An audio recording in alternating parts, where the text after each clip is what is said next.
स्पष्टता, ज्ञान की गहराई और कला और विज्ञान की निपुणता। शिक्षा किसी भी समाज में प्रगति और विकास का आधार होती है। यह व्यक्तियों को ज्ञान और अंधविश्वास की शक्तियों से मुक्ति प्रदान करती है और उनके अपने भविष्य को चार्ट करने की अनुमति देती है। बसंत पंचमी में अपने राष्ट्र के भविष्य को आकार देने के लिए शिक्षा के महत्व को याद दिलाने का यह समय है। मैं अब स्टेज पर आमंत्रित करना चाहूँगी branch head respected Arun sir का, तेजस डिफेंस एकेडमी के principal respected KC Tiwari sir, respected Thapa sir, respected Sonveer sir, respected Umesh Rawat sir, respected Sunil sir, respected Vikrant Chaudhary sir को कि वे आकर माँ सरस्वती को पंचामृत से स्नान कराकर पुष्पमाला अर्पित करें एवं साथ ही दीप प्रज्वलित करें।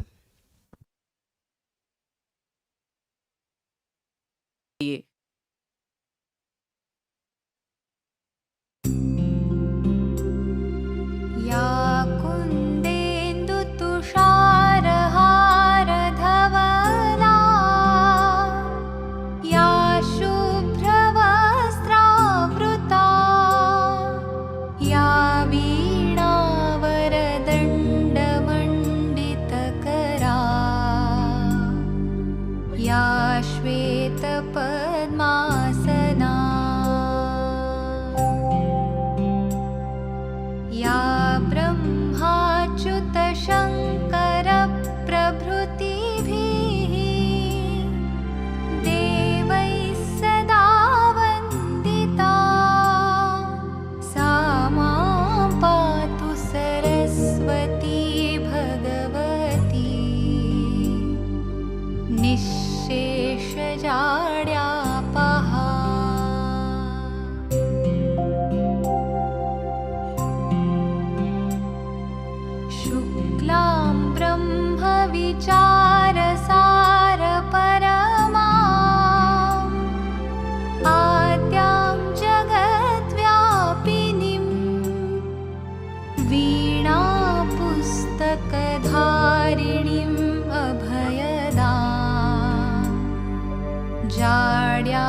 साथ ही मैं आज के दिन उन वीरों को श्रद्धांजलि अर्पित करना चाहूँगी जिनकी वजह से आज हम आज़ादी की सांस ले रहे हैं।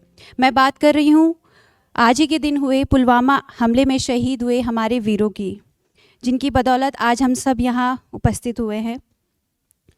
हमने अपने वीर जवानों को खो दिया जिन्होंने अपने जीवन की कुर्बानी देकर हमारी सुरक्षा गारंटी की थी। उनकी शहादत हमें यहाँ एक साथ लेकर आई है। हमें समझना होगा कि हमारे वीर जवानों ने अपने प्राणों की आहुति देकर हमें सुरक्षित रखने का कार्य किया है। उनका बलिदान हमारे लिए नहीं भूला जा सकता और उनका त्याग का सम्मान हमेशा हमें करना होगा। तो मैं अब स्टेज पर आमंत्रित करना चाहूँगी तेजस डिफेंस एकेडमी के प्रिंसिपल मिस्टर केसी तिवारी सर का।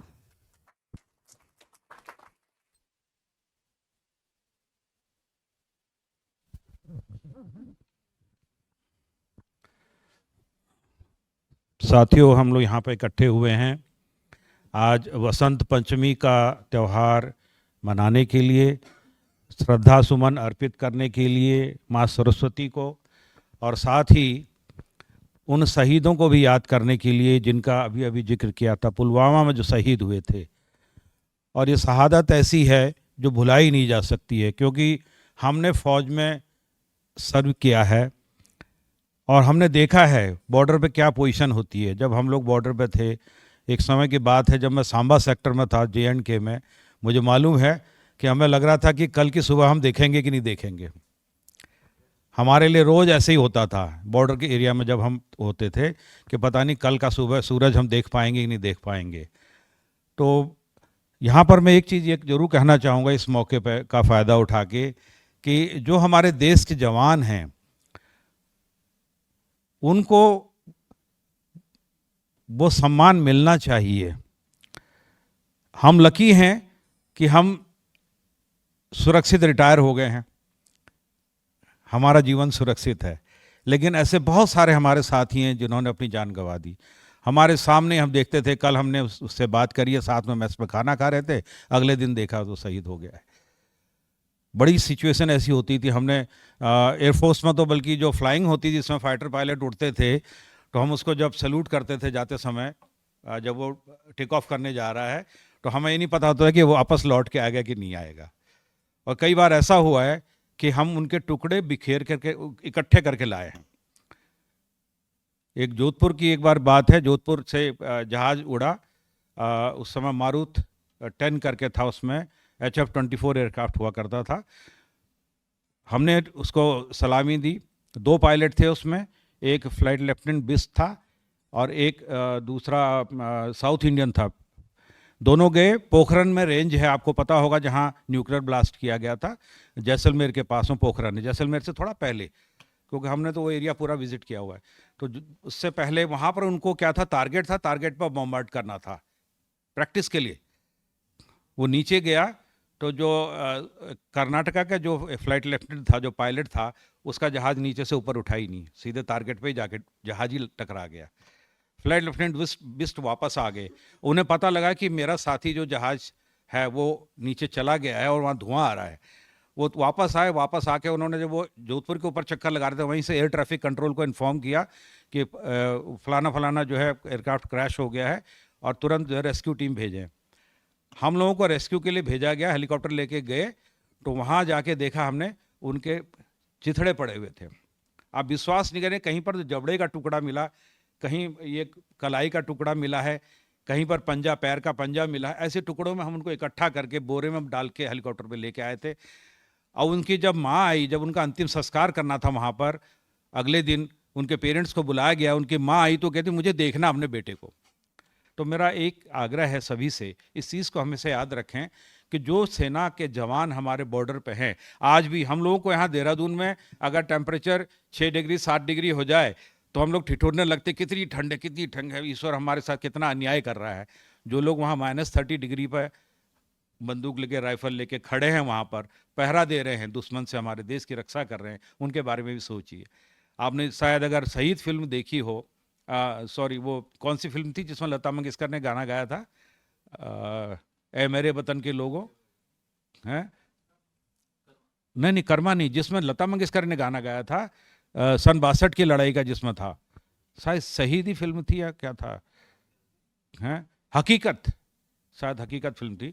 तो उस समय जो दिखाया गया था उस समय, आज तो हमारे पास में वी आर लकी कि हमारे ऐसे प्रधानमंत्री हैं, रक्षा मंत्री हैं जो जवानों का बड़ा ख्याल रख रहे हैं। उनकी ड्रेस, उनके सुरक्षा के लिए सुरक्षा कवच, ये वो, खाना पीना सब कुछ अच्छा मिल रहा है। जब 62 की लड़ाई हुई थी तो उस समय भरपेट भोजन भी नहीं मिलता था जवानों को, कपड़े नहीं थे पहनने के लिए ठंड में, और चीन ने आक्रमण कर दिया। लड़ना था, मजबूरी है, क्योंकि फौज का काम है लड़ना। लड़े, वहां से जब वो वापस आए, जो जिंदा बच के आए थे उनमें से आधे लोगों के हाथ और पैर गल गए थे। शायद आपको पता नहीं होगा कि फ्रॉस्ट बाइट होता है एक, जैसे सन स्ट्रोक होता है ना धूप में, उसी तरह से फ्रॉस्ट बाइट भी होता है। उसमें पूरी स्किन गल जाती है और धीरे धीरे उंगलियां गलने लगती हैं, पैरों की उंगलियां गल जाती हैं, पंजा इतना सा रह जाता बस, ठूंठ की तरह, जैसे जानवर का होता ना उस तरह से रह जाता है। ऐसी स्थिति में वहां से जवान लौट करके आए। जब जूते उतारे हो ना तो उंगलियां गायब थी, गल गई थी, उसी जूते के अंदर रह गई, हाथों की उंगलियां चली गई, चेहरे में पूरी स्किन निकली हुई है। ऐसी हालात में वो लोग आए थे। आज फिर भी काफ़ी स्थिति अच्छी है, काफ़ी सुविधाएं दी जा रही, लेकिन फिर भी है बहुत कठिन जीवन उनका।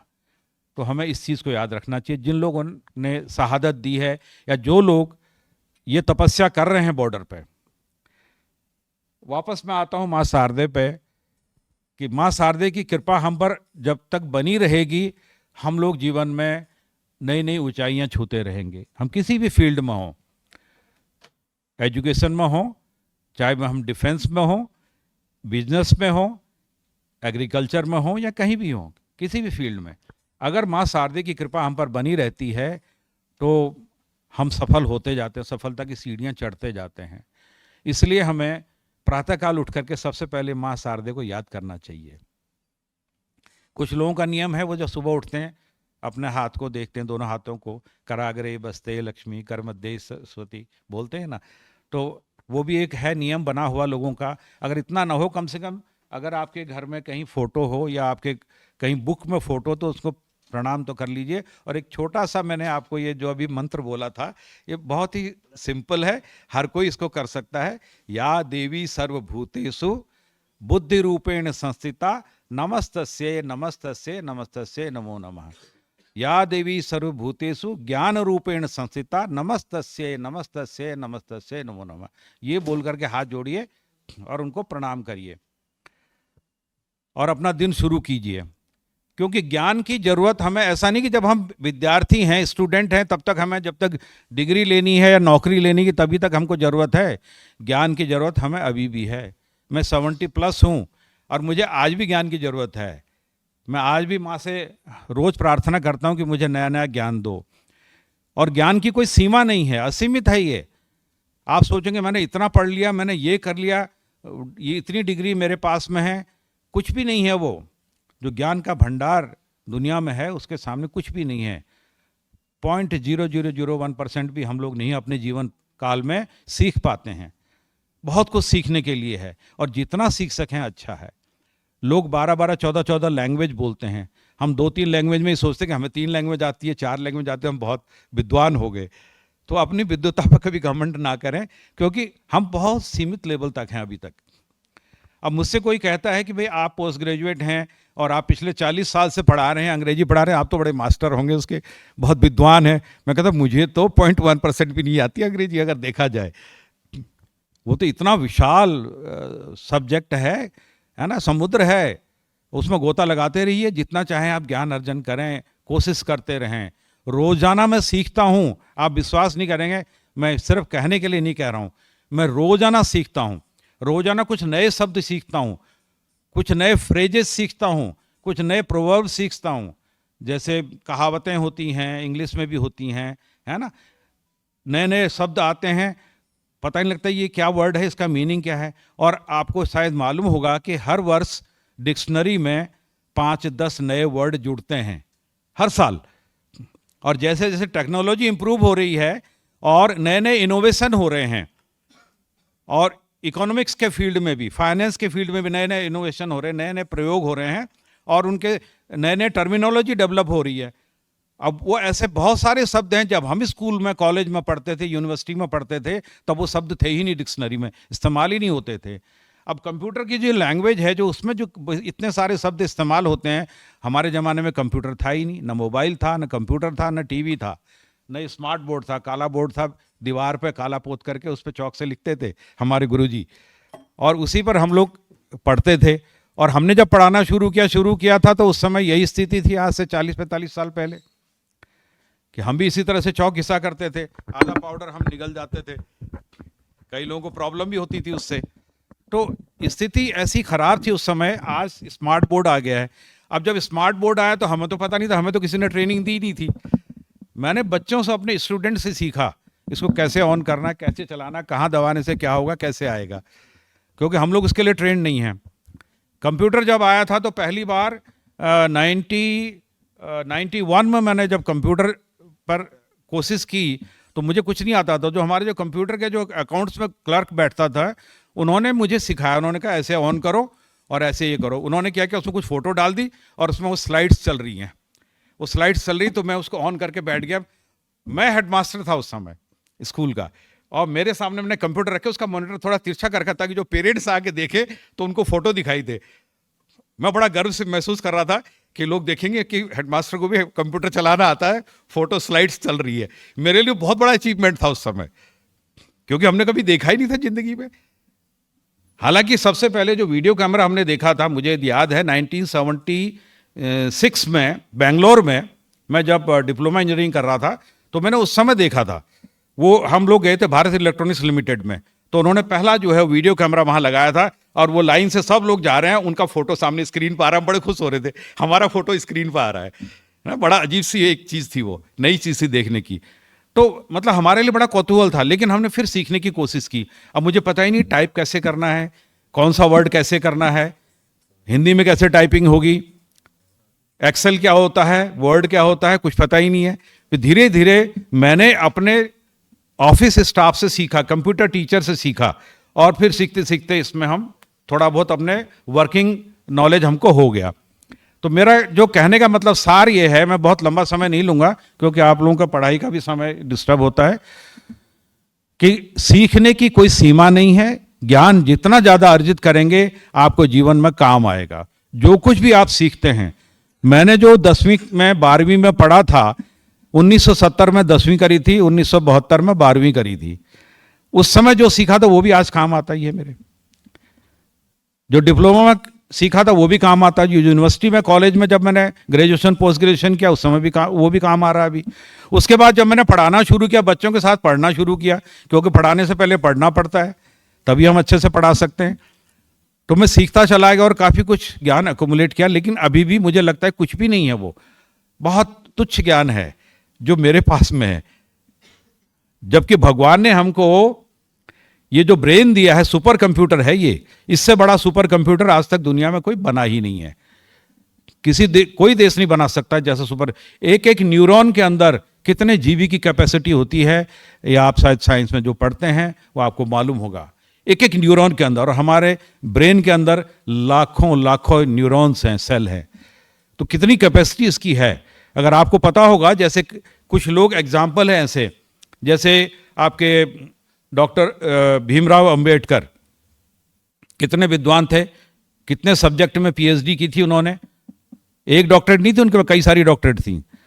ऐसे ही डॉक्टर राजेंद्र प्रसाद हमारे जो पहले राष्ट्रपति हुए हैं, हालांकि वो इनिशियली वकील थे बिहार में, तो उनके अंदर मतलब जो नॉलेज को गेन करने की इतनी कैपेसिटी थी, इतना फास्ट थे। उनके पास में किताबें खरीदने के लिए पैसा नहीं होता था, बुक स्टॉल पर जाते थे, उससे कहते भाई जरा ये वाली किताब दे देना, वहीं बेंच पर बैठ के पढ़ते थे। 2 घंटे 3 घंटे 4 घंटे में बुक फिनिश करी, याद हो गया।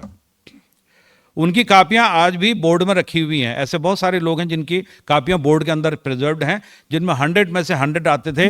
और डॉक्टर राजेंद्र प्रसाद जब अटेम्प्ट करते थे क्वेश्चन, 8 क्वेश्चन दिए हैं, कोई 5 करने हैं, वो 8 के 8 करते थे। कहते थे चेक एनी 5, कोई भी 5 चेक कर लो, सभी सही है। 100 में से 100 क्वेश्चन उनको मिलते थे। आपको शायद ये घटना भी याद होगी कि एक बार जब हमारा संविधान बन रहा था, उस समय संविधान काफ़ी कुछ जल गया था किसी कारण से, उसकी कॉपी जल गई थी। अब ये समस्या हुई कि इतने मेहनत करने के बाद, इतनी सालों की मेहनत के बाद संविधान तैयार किया है, अब उसको कुछ समय में लागू करना था, और इस टाइम पर वो जब प्रिंटिंग में जाना तो उससे पहले वो उसकी बहुत सारे पन्ने जल गए। अब क्या होगा? डॉक्टर राजेंद्र प्रसाद ने कहा कि चिंता मत करो, क्योंकि उसमें वो भी मेंबर थे। उन्होंने, मुझे पूरा याद है, जो पन्ने आपके गायब हैं मैं सब आपको लिखवा दूंगा। उन्होंने लिखवाए वो। तो मतलब कहने का ये है कि हमारी ब्रेन की कैपेसिटी बहुत ज़्यादा है और हम उसको अंडर यूटिलाइज करते हैं, हम उसको प्रॉपर यूटिलाइज नहीं करते हैं। आप जितना ज़्यादा इसको इस्तेमाल करेंगे उतना ही ये बढ़ता जाएगा, इसकी कैपेसिटी बढ़ती जाएगी। क्योंकि जैसे आपकी बचपन में आपकी कैपेसिटी थी 2 रोटी खाने की, और अगर आपने अपनी कैपेसिटी बढ़ानी शुरू कर दी, 3 रोटी खानी शुरू कर दी, 4 शुरू कर दी, 5 शुरू कर दी, और जवान होते होते आपने सोचा कि आप कंपटीशन करते हैं कि मैं तो 20 रोटी खाऊंगा। होता है, कई बच्चे करते हैं जवानी में, ऐसा कंपटीशन होता है, 20 पूड़ी खाऊंगा, 50 पूड़ी खाऊंगा, और वो लोग कंपटीशन में जीतते भी हैं। तो उनकी कैपेसिटी वैसी बढ़ जाती है। उसी तरह से ब्रेन का भी है, ब्रेन की कैपेसिटी जो है अनलिमिटेड है। तो उसे हम जितना ज़्यादा यूज़ करेंगे उतना ही वो बढ़ता जाएगा। माँ की कृपा रहे और आपके प्रयास रहें तो आपको हर तरह की सफलता मिल सकती है। और कहते हैं ज्ञान बांटने से बढ़ता है, ज्ञान बांटने से बढ़ता है। यही एक चीज ऐसी है जो खर्च करने से बढ़ती है, बाकी सब चीजें घटती हैं खर्च करने से। ज्ञान ही एक ऐसी चीज है जो जितना खर्च करेंगे उतना बढ़ती है। तो उसके लिए अब आप कैसे खर्च करेंगे? आपको कोई कहीं पर लेक्चरर तो बना नहीं देंगे, ऐसी पोजीशन तो देंगे नहीं। तो अपने पीयर ग्रुप हैं, यानी कि अपने साथियों के बीच में आप इसको इस्तेमाल कर सकते हैं। कोई बच्चा फिजिक्स में अच्छा है, कोई मैथमेटिक्स में अच्छा है, कोई केमिस्ट्री में अच्छा है, कोई हिस्ट्री ज्योग्राफी में अच्छा होगा, कोई जनरल नॉलेज में अच्छा होगा, किसी की लैंग्वेज अच्छी होगी, लैंग्वेज पर कमांड होगा। तो जिसको जो भी अच्छा है जिसमें, वो दूसरे को हेल्प करे। भाई तुम मुझे थोड़ा फिजिक्स का एक इक्वेशन समझा दे, तू मुझे ये मैथमेटिक्स का ये करा दे, मैं तुझे इंग्लिश पढ़ा दूंगा, इंग्लिश सिखा दूंगा, तू मुझे केमिस्ट्री में हेल्प कर दे, मैं मैथमेटिक्स में तुझे ये करा दूंगा। तो ऐसे एक दूसरे की अगर आप हेल्प करेंगे तो उससे नुकसान कुछ नहीं है। ऐसा अगर आपको लगे कि भाई मैं इसको सिखा दूंगा तो ये आगे निकल जाएगा, मैं रह जाऊंगा, ऐसा कुछ नहीं है। ये भी एक गलतफहमी है, दिमाग में गलतफहमी है। दुनिया में लाखों करोड़ों लोग कंपटीशन दे रहे हैं। आपका लक होगा, आपके प्रयास होंगे तो आप निकलेंगे। आप ये मत सोचिए। और कभी भी मेरा एक वीडियो भी है मेरा उस चैनल पर, अब देखिएगा, लोगों के दिमाग में रहता है जैसे ही कोई वैकेंसी निकलती है ना कहीं पर, तो देखते हैं उसमें, कहते अरे यार इसमें अप्लाई तो कर देंगे, इसमें तो पोस्ट तो इतनी है, इतनी 100 है, और अप्लाई करने वाले इतने लाख हैं, तो कैसे होगा, मेरा नंबर कहाँ से आएगा, बड़ा मुश्किल है। एक से एक इंटेलिजेंट बैठे हुए हैं, तो पहले ही आदमी हथियार डाल देता है। ऐसा मत कीजिए कभी भी, क्योंकि जो लोग अप्लाई करते हैं ना, उनमें से 50% तो यूं ही अप्लाई करते हैं, मैं ठीक है दोस्त भर रहा, वो भी भर रहा, मैं भी भर देता हूँ, और उनमें आधे तो देते ही नहीं है, एग्जाम ही नहीं देते हैं। और जो आधे बच जाते हैं उनमें से भी क्या होता है, उनमें से भी आधों को पेरेंट्स ने पुश कर रखा है, दो तुम्हें बनना है, तुम्हें ये करना है, उनके पीछे पड़े हुए हैं, डंडा कर रखा है। इस वजह से वो जो है फॉर्म भर रहे हैं और इस वजह से एग्जाम दे रहे हैं, पर उनका मन नहीं है, उनका मन तो कुछ और ही है। उसको सिंगर बनना है, उसको आर्टिस्ट बनना है, उसको फिल्म में जाना है, उसको कहीं और करना है, उसका मन है ही नहीं। वो कहता मैं तो गाड़ी चलाऊंगा, खुश हूं, मुझे करना ही नहीं है काम, लेकिन जबरदस्ती नहीं तुम्हें यह बनना है। तो एक हमारे पेरेंट्स की भी गलती है। मैं स्कूलों में थोड़ा काउंसलिंग करता था पेरेंट्स की कि भाई किसी को फोर्स मत करके तुझे इंजीनियर ही बनना है, तुझे डॉक्टर ही बनना है, तुझे यहाँ अफसर बनना है, तुझे बैंक में ही जाना। क्यों भाई, उसका अपना टेस्ट भी तो देखो, उसमें उसकी लाइकिंग क्या है, उसको किस में कंफर्टेबल है, किस में आराम से कर सकता है। सचिन तेंदुलकर को अगर कहते कि तू बेटा इंजीनियरिंग कर ले या मेडिकल कर ले, तो क्या सक्सेसफुल होता? क्रिकेट का गॉड नहीं बनता वो। उसके माँ बाप ने उसको छूट दी, करो तो इसी में बढ़ना तो इसी में आगे बढ़ो, ठीक है। तो इसलिए डरिए मत किसी भी एग्जाम से। कोई भी एग्जाम आए उससे डरने की जरूरत नहीं है। उसमें बहुत सारे लोग ऐसे हैं, वो तो वैसे ही फिल्टर आउट हो जाएंगे। आधे वैसे गए जो यूं ही भर रखा है जिन्होंने, उनमें से आधे जबरदस्ती थोपे गए हैं, वो वैसे निकल जाएंगे। लिमिटेड लोग बचते हैं, उनके बीच में ही कंपटीशन होता है फिर। इसलिए आप अपनी तैयारी अच्छी रखिए, आपकी तैयारी अच्छी। दूसरी चीज, आपका फोकस होना चाहिए क्लास के अंदर, डिसिप्लिन होना चाहिए क्लास के अंदर। आप जब अटेंड कर रहे हैं क्लास को, जो भी लेक्चर अटेंड कर रहे हैं, उसमें पूरे फोकस रहनी चाहिए। अगर आप फोकस्ड है ना, तो आपके ज्यादातर डाउट्स तो उसी में क्लियर हो जाते हैं। 80% आपको सब्जेक्ट क्लियर हो जाता है। मुश्किल से 20% रहेगा जहां आपको दोबारा से देखने की या हेल्प की जरूरत पड़ेगी। लेकिन प्रॉब्लम तब आती है जब बच्चे फोकस नहीं होते हैं, वो इधर उधर ध्यान आपस में बात कर रहे हैं, कुछ और सोच रहे हैं, कोई उधर कुछ कर रहे हैं, कोई और एक्टिविटी में इन्वॉल्व हैं, जिसकी वजह से उनको ज़्यादातर समझ में नहीं आता है, फिर प्रॉब्लम होती है। अगर आप फोकस रहेंगे, उसमें क्या होता है, टीचर का जो टेम्पो है ना वो भी बना रहता है, उनका जोश भी बना, जिस तरह से वो तैयारी करके आज मुझे ये पढ़ाना है, ये कंसेप्ट क्लियर करना है, वो उस हिसाब से पढ़ा पाएंगे, समझा पाएंगे आपको। तो आज ज्ञान की देवी के इस हम जो पूजा करने यहाँ आए हैं, इस पर विचार करना चाहिए, क्योंकि हमारा जो भविष्य है वो इसी पर डिपेंड करेगा। मैं बिरला स्कूल पिलानी में था, तो वहाँ पर हमारे पास किसान आते थे गंगानगर, पीलीबंगा साइड से, पंजाब बॉर्डर से। उनको मैं सजेस्ट करता था किसानों के बच्चे के, भाई तुम ये मत लेना कि हमारे पिताजी के पास तो करोड़ों रुपए हैं, तो उन्होंने पैसे भर दिए, 4 लाख रुपए फीस भर दी, अब ठीक है पढ़ो तो पढ़ो, नहीं पढ़ो तो नहीं पढ़ो। ऐसा नहीं है। अगर तुम अच्छे से पढ़ोगे, चीज़ों को समझोगे, तुम भले कॉमर्स से पढ़ाई करो, साइंस से नहीं करनी है, अगर अच्छे से समझोगे तो आगे अपने बाप बाप का बिजनेस भी आगे बढ़ा सकोगे। क्योंकि उन किसानों की खरीद को कोई और ले जा करके एक्सपोर्ट करता है। किसान उगा रहा है, वहां किन्नू बहुत होता है, बहुत जबरदस्त किन्नू होता है, गेहूं बहुत होता है उधर पंजाब बॉर्डर पे, राजस्थान पंजाब का बॉर्डर है, और वहां से बड़े बड़े वो आते हैं, ठेकेदार आते हैं, खरीद करके वो एक्सपोर्ट करते हैं, विदेशों में भेजते हैं। उनको कुछ नहीं मिलता, उन किसानों को बहुत कम मिलता है। अगर वही किसान पढ़े लिखे हों, समझदार हों, तो खुद एक्सपोर्ट कर सकते हैं। जिन लोगों ने पढ़ लिख लिया, समझदार हो गए, उनको पता लगा कि इसको कैसे एक्सपोर्ट करना है, ये एक्साइज ड्यूटी क्या होती है, कस्टम्स क्या होता है, ये क्या होता है, कहाँ से परमिट लेना, कहाँ से क्या करना है, और किस देश में डिमांड है, कहाँ भेजना है। वो डायरेक्टली दूसरे देशों में भेज रहे हैं, एक्सपोर्ट कर रहे हैं अपने माल को, चाहे वो टमाटर, गाजर, मूली क्यों ना हो, गेहूं हो, कुछ भी हो, कपास हो, और वो अरबपति बन गए हैं। और जिन्होंने नहीं पढ़ा वो उसी लेवल पे हैं, वो उन ठेकेदारों के चंगुल में अभी भी फंसे हुए हैं, जैसा भाव वो दे दे, जो दे दें उठाओ ले जाओ। मेहनत वो कर रहे हैं, खा कोई और रहा है, बिचौलिया खा रहा है। तो पढ़ना लिखना, ज्ञान अर्जन करना हर एक के लिए जरूरी है। मैं किसान हूं तो मुझे जरूरत नहीं है, ऐसा नहीं है। हर फील्ड में, बिजनेसमैन है, आप दुकानदार हैं, हर जगह, क्योंकि अगर आप अच्छे पढ़े लिखे होंगे तो आपके अंदर सौम्यता होगी। कहते हैं ना, विद्या ददाति विनयम विनया ददाति पात्रताम। अगर आप अच्छे हैं, पढ़े लिखे हैं, आपके अंदर सौम्यता होगी, सज्जनता होगी, आप कस्टमर को अच्छे से डील करेंगे। एक अच्छा कस्टमर सेल्समैन कौन होता है? कहा गया ना अक्सर, जो गंजे को कंगी बेच दे, जो गंजे को भी कंगी बेच दे, वो अच्छा सेल्समैन है। वो डिपेंड करता है आपके पास, आप दुकान चला रहे हैं, सपोज आपकी दुकान है, कल को आपने कहा जी मेरे को नहीं करनी नौकरी सरकारी, मैं तो अपनी दुकान में पिताजी के काम संभालूंगा, ठीक है, अपना खानदानी बिजनेस है। कोई आपके दुकान पर आया, टूथपेस्ट मांग रहा है, उसको एक पर्टिकुलर ब्रांड चाहिए, आपके पास वो नहीं है, आपके पास में कॉलगेट पड़ा हुआ है, आप उसको कॉलगेट की ऐसी कहानी सुनाएंगे कि वो कॉलगेट लेके चला जाएगा खरीद के, वो भूल जाएगा मुझे वो खरीदना था।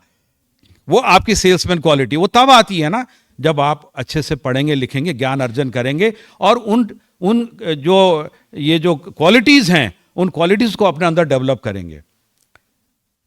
मैं अभी 2 महीने से बाहर था, विदेश गया हुआ था, और वहां पर मैं देख रहा था, वहां पर मैं आबू धाबी में था, जहां अभी प्रधानमंत्री आज हैं, वहां मंदिर का उद्घाटन कर रहे हैं। आबू धाबी में वहां पर हमारे जो इंडियंस हैं, 60% सेल्समैन वहां पर, मैनेजर वगैरह सब इंडियन हैं। उसमें साउथ इंडियन का ज़्यादा पार्ट है, ऑफकोर्स नॉर्थ इंडियन भी हैं। और एक मुझे वहां पर एक बारबेक्यू खुला हुआ था, एक दिन हम वहां समोसा लेने चले गए, पता लगा कि वो अपने उत्तराखंड का ही है। 2 पार्टनर है उसमें, एक रानीखेत का है और एक यहाँ का रायपुर का है। 2 जनों ने पार्टनरशिप में वो खोली हुई है और बड़ा अच्छा बिजनेस कर रहे हैं वहां पर। लेकिन the way they were attending us, they were responding to our queries, marvellous, it was wonderful. मैं क्रूज में गया, एक इटालियन क्रूज था, उसमें मैं गया, हम लोग 4 देशों की यात्रा करी थी। अबू धाबी से हम लोग मस्कट गए, ओमान, फिर हम कतर गए, दोहा, फिर हम दुबई गए, ऐसे घूम करके हम आए। 5 दिन का ट्रिप था। उसमें 10,000 की कैपेसिटी थी उस शिप की, 19 मंजिला शिप था। मेरा जो रूम था वो 14वीं मंजिल पर था। जबरदस्त शिप, देखने लायक, एक से एक चीज़ें उसमें। मेरे पास बहुत सारी वीडियो तो फोटो हैं उसके, तो देख के आप दंग रह जाओ। उसमें 2200 का स्टाफ था, सफाई कर्मचारी से लेकर के और मैनेजर तक। 2200 लोगों का स्टाफ, और उस 2200 में से 1200 इंडियन थे, 1200 इंडियन, जबकि इटालियन शिप था, इटालियन कंपनी का था वो। हमें बड़ा अच्छा लगा उन लोगों से इंटरेक्ट करके। और जिस तरह से एक लड़की बॉम्बे की मिली, एक यंग लड़की, वो वहाँ पर इवेंट वगैरह देखती थी, जो एक्टिविटीज़ कराते हैं वहाँ पर, वो डांस हो रहा है, ये हो रहा है, खेल हो रहा है, इस तरह का करा रहे हैं, उसमें वो इन्वॉल्व थी। उस लड़की ने इतने अच्छे से मतलब वो बात कर रही थी, अटेंड कर रही थी सबको, मतलब उसी से हमें लग रहा था कि वास्तव में इसके अंदर कितनी अच्छी क्वालिटीज़ हैं। ऐसे ही लोग सक्सेसफुल होते हैं। तो पढ़ लिख के उसको गुणना भी चाहिए, हमको गुणन भी करना चाहिए और उसका सही इस्तेमाल करना चाहिए। पढ़ा लिखा व्यक्ति हमेशा सूझबूझ वाला, समझदार और बहुत ही अंडरस्टैंडिंग वाला होता है, उसके अंदर सौम्यता होनी चाहिए। अगर आपके अंदर ये सब गुण हैं, आप कहीं भी सक्सेसफुल होंगे। एक सिंपल एग्जांपल और दूंगा मैं, थोड़ा सा टाइम और ले लूं। सर लेट हो रहा है, जब मुझे लग रहा है बहुत लंबा मैंने खींच दिया, आपने तो मुझे शायद 2 मिनट के लिए बुलाया होगा, मैंने थोड़ा लंबा खींच दिया। एक चीज़ और कहता, मौका है इसमें मैं कह दूं, बहुत सारे लोग इंजीनियरिंग करते हैं, एक कंपनी में डिमांड निकली है इंजीनियर्स के लिए, और उसमें इंजीनियर की 2 ही पोस्ट हैं और वो बाहर फॉरेन भेजना चाह रहे हैं उनको, 2 ही पोस्ट निकली हैं। सैकड़ों ने अप्लाई किया, उसमें से उन्होंने स्क्रूटनी किया, सबके देखा, बैकग्राउंड देखा, स्कूलिंग कहाँ से हुई, कॉलेज कहाँ से किया, क्या क्या उनका परसेंटेज या जो उनका ग्रेड था, क्या था, वो था, सब देखा। वो सब देखने के बाद उन्होंने उसमें से 50 लोगों को बुलाया इंटरव्यू के लिए। अब इंटरव्यू के हॉल सजा हुआ 3री मंजिल पे, वहाँ से वो लोग सब जा रहे हैं, टाइम दे दिया, इतने बजे आपको आना है। अब वो सबको हॉल में जाके बैठना है, एक एक करके वो बुलाएंगे और इंटरव्यू लेंगे। तो जब वो वहाँ गए हैं तो सब लोग अपने आराम से जा करके अपना अपने फाइल ले रखी, फोल्डर ले रखा है, टेस्टिमोनियल्स लेके पहुँचे हुए हैं, हम ये दिखाएंगे, हमने ये किया, हमने वो किया, हम ये बताएंगे। चले गए। अब एक ऐसा कैंडिडेट था जो जब वहाँ से चला, नीचे से वो जब चल रहा था ग्राउंड फ्लोर से, तो उसने देखा सामने एक फ्लावर बेड है और उसमें चलने के लिए पट्टी बनी होती है, उसके बगल में फ्लावर बेड बना हुआ है ना, फूलों के लिए। वहाँ देखा उसमें माली ने पाइप लगाया था पानी डालने के लिए, वो पाइप इधर आ गया और वो पानी इसमें बह रहा है, चलने वाली सड़क पे, फुटपाथ पे चल रहा है। उसने क्या किया, उस पाइप को उठा के उसमें डाल दिया। वो समझ गया कि ये गलती से इधर आ गया, प्रेशर की वजह से, उसने उसको उधर सेट कर दिया, तो पानी जो वेस्ट हो रहा था वो बच गया। ऊपर चढ़ा सीढ़ियों में, वहाँ देखा उसने 10:30 का टाइम हो रहा है और जो बाहर का जो लाइट है वो 2 लाइटें, बड़ी बड़ी लाइटें जल रही हैं। उन्होंने देखा यार इसका स्विच कहाँ होगा, ये फालतू लाइटें जलनी है, it is waste of energy, national wastage है वो, कहीं पर भी अगर आप ऐसा देखें। उसने दोनों लाइट बंद करी स्विच देख करके, अंदर गया, ऊपर गया लिफ्ट में, हॉल में पहुंचा तो बहुत सारे लोग बैठे हुए थे, कुछ अभी आ ही रहे थे। उसने देखा पीछे की साइड में कुछ चेयर ऐसी पड़ी हुई उल्टी सीधी ऐसे, आगे की तो चेयर ठीक है, बैठे हुए लोग, कुछ चेयर ठीक भी रखी है, 10-12 चेयर ऐसी पड़ी हुई उल्टी पलटी ऐसे टेढ़ी हो रही हैं। चेयर ठीक है, टूटी नहीं है, लेकिन वो ऐसे पटकी हुई हैं। किसी का ध्यान उस पर नहीं गया। उसने जाके वो चेयर सारी ठीक करी, अच्छे से लगाई लाइन से, और उसके बाद जाके एक चेयर पर बैठ गया। And this was all being observed by the members who were sitting inside. Remember, वो उस हॉल में जितने बैठे थे ना, उन सबकी एक्टिविटीज देख रहे, कौन किससे क्या बात कर रहा है, कौन क्या स्टाइल दिखा रहा है ना, सारी चीजें वो ऑब्जर्व कर रहे थे। क्योंकि उनको अपनी ऑर्गेनाइजेशन के लिए ऐसा आदमी चाहिए जो उसको अपना कंधा लगा सके, उसको ऊंचाइयों पे ले जा सके। खाली डिग्री से काम नहीं होता है। अगर आप कभी भी कोई उसमें देखेंगे तो 85% आपका एटीट्यूड होता है और 15% ही आपका जो ये डिग्री, नॉलेज और ये सब होता है जो काउंट करता है आपके सिलेक्शन में। इंटरव्यू होते गए, लोग निकलते गए। एक लड़के का सिलेक्शन हुआ उसमें बीच में, और उसके बाद वो निकलते चले गए। उसका जो नंबर आया, तो नंबर आने के बाद जब वो लड़का पहुंचा जिसने वो सब ठीक किया था, लाइट बंद करी थी, जब वो वहाँ पहुंचा तो उसने अंदर परमिशन ली, मे आई कम इन सर। तो बोर्ड बैठा है, वो लोग सब, उन्होंने कहा यस कम प्लीज सिट। तो उसने अपने डिग्री और वो रखी, बोले नहीं we have a copy of your degrees and all that testimonials, we don't need it. So are you ready? उन्होंने कहा yes sir, I am ready to answer your questions. बोला we are not asking you any question, we are asking you simply how much salary you expect from us. See the salary पूछी, how much salary you expect from us. उसने कहा whatever has been decided by the board or what as per your norms. तो उन्होंने कहा ठीक है, we will offer you this much per month. Are you ready? Yes sir, I am ready. उन्होंने कहा ठीक है, you can collect your appointment letter, offer letter from the office. तो उसने कहा sir but I have not been interviewed, मेरा तो interview हुआ ही नहीं अभी।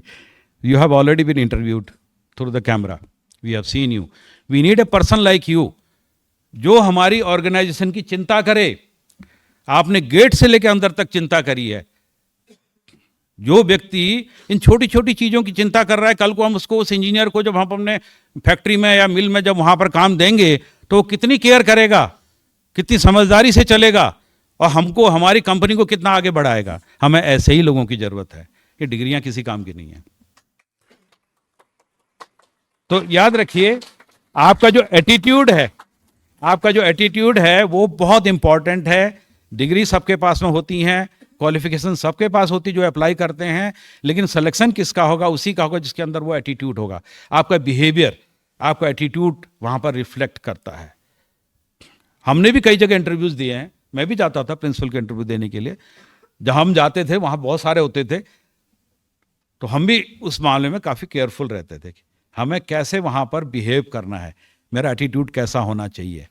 अब लोगों को लगता था यार मेरे पास तो, मैं तो पीएचडी करके आऊँ, ये तो नॉन पीएचडी है, इसको कैसे ले लिया। तो उसका कारण यही होता था, मेरे अंडर में पीएचडी वाले काम करते थे और मैं नॉन पीएचडी हूँ, करते थे, ठीक है। तो ये एटीट्यूड मैटर करता है। इस चीज़ का आप लोग आज से ही ध्यान रखिए, क्योंकि आपको अभी बहुत लंबी जर्नी करनी है, ये बहुत इंपॉर्टेंट है। और सरस्वती माँ का आप आशीर्वाद रहे। ये इसी के साथ मैं ही समाप्त करूँगा। धन्यवाद, thank you.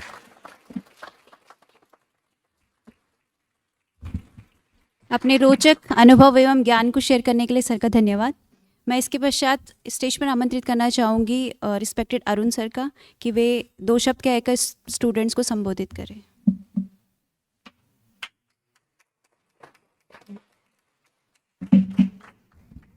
Thank you, Priyanka ma'am. Our respected Tiwari sir, Vikrant sir, and respected faculty members, उपस्थित सारे हमारे EAD के members, content creators, IT team members, calling team members और बहुत ही दुष्ट साथ में बहुत ही प्यारे बच्चे। तो आप सबको बसंत पंचमी की हार्दिक शुभकामनाएं। ज़्यादा धन्यवाद। तो यहाँ पर मैं सिर्फ 2 ही मिनट लूँगा। बसंत पंचमी का पर्व अगर आप गौर कर रहे हैं तो मैंने अभी नेट पे ही देखा है, इसी बेस पर ही बतलाता हूँ। माघ का महीना चल रहा है।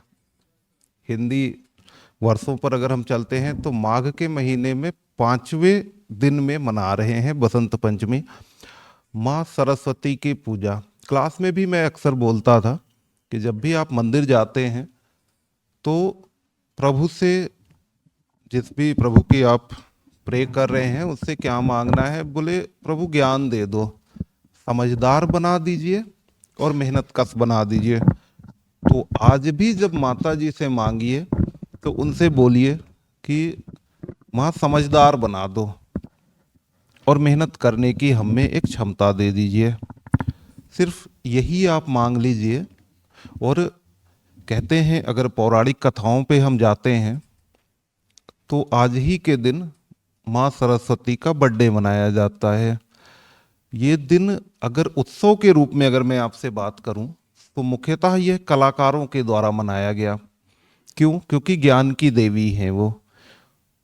कोई सिंगिंग कर रहा है, कोई डांसिंग कर रहा है, कोई तबला वादक है, कोई हारमोनियम बजा रहा है, तो वह सुबह से अपने अपने इंस्ट्रूमेंट्स को धुल करके उसकी पूजा कर रहे हैं। तो वह माँ सरस्वती से प्रे कर रहे हैं कि आप हम पे कृपा बनाए रखिए। अच्छा, इसके साथ में ही एक और इत्तेफाक आप गौर करिए कि आज 14 जनवरी है, बसंत पंचमी है। आज ही फरवरी, 14 फरवरी, आज ही का इत्तेफाक देखिए कि जहाँ यह दिन है, ज्ञान का दिन है, वहीं कुछ वर्षों पहले पुलवामा अटैक भी हुआ था। वह घड़ी जब गुस्सा तो कितनी भी आई, लेकिन उससे पहले दुख भी बहुत हुआ। जो वीडियोज आए, जो फोटोज बाहर आई, हम सब ने देखा कि उसमें से किसी को भी पहचान पाना मुमकिन नहीं था। तिवारी सर ने तो बहुत कुछ बतलाया, वो तो रहे भी उस पर।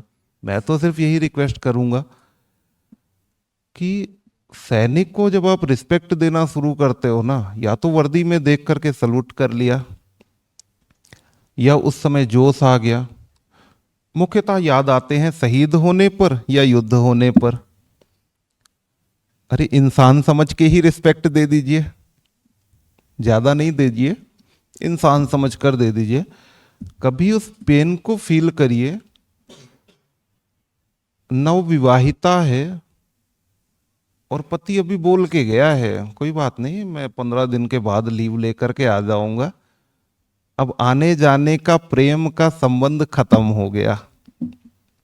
क्यों? क्योंकि वह देश के लिए शहीद हो गया। अच्छा, विरोधाभास की अगर आप लिमिट और क्रॉस करें, मैं तीसरी लिमिट पर भी आता हूं। 14 फरवरी प्रेमियों का दिवस, वो भी है आज। इससे एक चीज बड़ी क्लियर होती है कि लाइफ जो है ना, वो विरोधाभास से ही भरी पड़ी है। वास्तविकता में बाघ या बकरी एक साथ पानी पिए ना पिए, आपके जीवन में तो ये आपके एक साथ ही रहेंगे। जब बाघ भी होगी और बकरी भी होगी, आप इससे नहीं बच सकते। प्रेम के दिवस पर कह दें तो हाँ भाई साहब करिए खूब प्रेम, मना किसने किया है। 14 फरवरी का दिवस सिर्फ इसीलिए थोड़ा था, थोड़ा सा एक्सप्रेस ज्यादा कर लीजिए, थोड़ा सा एक्सप्रेशन अपने और उभार लीजिए, बाबू सोना कर लीजिए। रोका थोड़ा है। प्रेम तो सबने ही सिखाया, और प्रेम की तो आदत है आपको। जिस दिन पैदा हुए आप, उस दिन माँ ने वात्सल्य दिखलाया, प्रेम आया। जिस दिन पिताजी ने गोद में उठाया, अरे गोद छोड़ो, आप चरणों के काबिल नहीं बन पाए थे उनके, उन्होंने अपने कंधे पर बिठाया था, वो भी प्रेम ही था। सो प्रेम की आदत है आपको।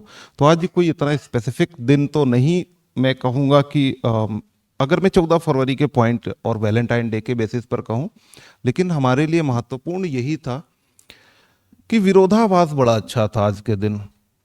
एक तरफ माँ सरस्वती की पूजा करनी है, उनसे ज्ञान का आशीर्वाद मांगना है, वहीं दिमाग पर यह भी आएगा कि हाँ इसी दिन यहाँ पर हमारे साथ एक बहुत बड़ी दुर्घटना घटित हुई थी। बहुत से हमारे टीडीए के बच्चे बैठे हैं, आज यहाँ हैं, कल कहाँ कहाँ होंगे, सेना में अधिकारी होंगे। और जरूरी थोड़ा टीडीए वाले ही जाएंगे, अरे मेरे इंजीनियरिंग वाले भी जाएंगे, बीएसएफ जो जेई ज्वाइन करेंगे।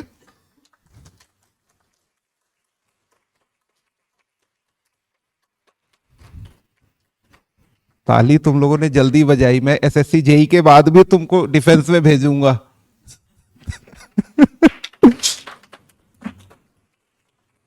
ऐसे थोड़े ही रहेंगे, हर एक डिपार्टमेंट्स में हम हैं, भविष्य में हम जाएंगे भी। तो और पुनः आपको बसंत पंचमी की हार्दिक शुभकामनाएं। Thank you so much sir.